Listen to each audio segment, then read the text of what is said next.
happened in the history of this country. This is the very first time. You are saying that you are going to save cost. In replacing a new data center, you are going to save a cost of 20 million. What 20 million? What is the cost that you are going to spend? What is the cost? And what are you bringing down? What is the new cost and what is the old cost? Based on that, you can convince that you are saving a cost of $20 million.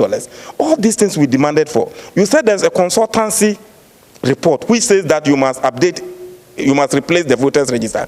Give us that consultancy report to convince us. It is not the will of the Minister for Finance to say that he will not give you the 2 billion Ghana cedis. But it tells you that the money is not there. So if the money is not there, and you can do with the current status that you have, then we asked, this meeting happened last year, we asked, do you have a credible voters register? She said yes. Can you organize the election successfully, come on the 17th December? She said yes. Truly, she was able to organize a successful district level election. So if you have been able to do this, why are you saying that we should throw away all those systems that you used to do it, then go for another 2 billion Ghana cedis to come and do? Now that our roads are not good, our schools are not good, we cannot be using all the money on electoral commission and all the other sectors based upon which we go for elections. We'll be suffering. And you say that the electoral commission has failed to submit to the committee the request that you made to her. Yes, clearly speaking, we had a meeting last week. So we were expecting that all those documents will be submitted to the committee. And we said with that submitting the detailed estimates and expenditures of the last year and the detailed estimate of the 2020, we not be able to write a report. Clearly, you see the embarrassment we had on the floor. Because all other committees, even the Office of Government, how did people get to know that even the presidential travel costs 68 million? And you think, excuse me to say, you think the president is so stupid that he will write that 68 million and bring it to Ghana's parliament? It's because it is mandatory.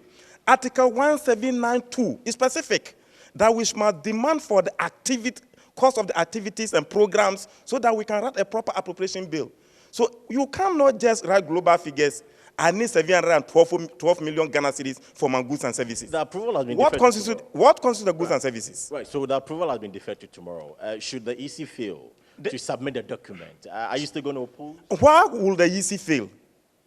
That's the question. You had the meeting last week, yet you don't have copies of the document they are not there, that you requested for.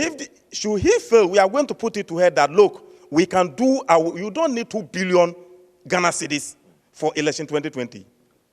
The 1 billion that has been given to you is enough. And even that, give her details breakdown of that. But we wanted to know how much, this EC, last year, 2018, the money they gave to her, she couldn't use. She came to the committee that we should reference it. 2019, the money that has been given to her, she was given 47%. Even the 47%, she couldn't use it.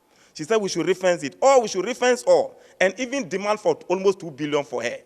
Because 2020. So clearly, the Electoral Commission has come under serious criticisms because of certain things. So when you are doing things, you must do them in the neatest way, so that nobody will have issue. Transparent way, then nobody will have issue with you. Right from March, this House has been struggling to have a committee of the whole meeting with the EC. The majority have been shielding her. Always use accusing the minority of majority. The majority of I'm telling you, anytime business committee is raised on the floor, you will see Mutaka say, we want to have a committee of the whole with the electoral committee. Haven't you been seeing that? Why have they been rejecting it? If those things were done, by now the EC wouldn't have run into the problem she has run to. Because we built consensus with the EC. We are the major stakeholders. You have had 12 IPAC meetings with the political parties. You have not had even one meeting with the Parliament of Ghana. You see where we are? The political parties will be advising you. But you need, Charlotte used to meet us. Afarijan used to meet us. Why is that J. Mensah has refused to meet us? And why are we here?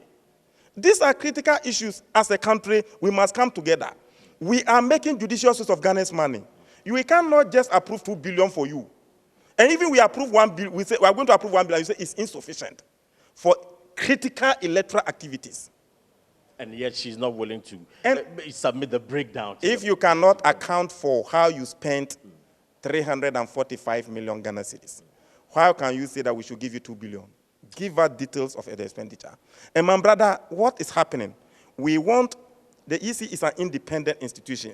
We want to create some culture of transparency in the EC so that everybody will know. And judging from where J. Mensah herself is coming from, You are coming from a civil society institutions.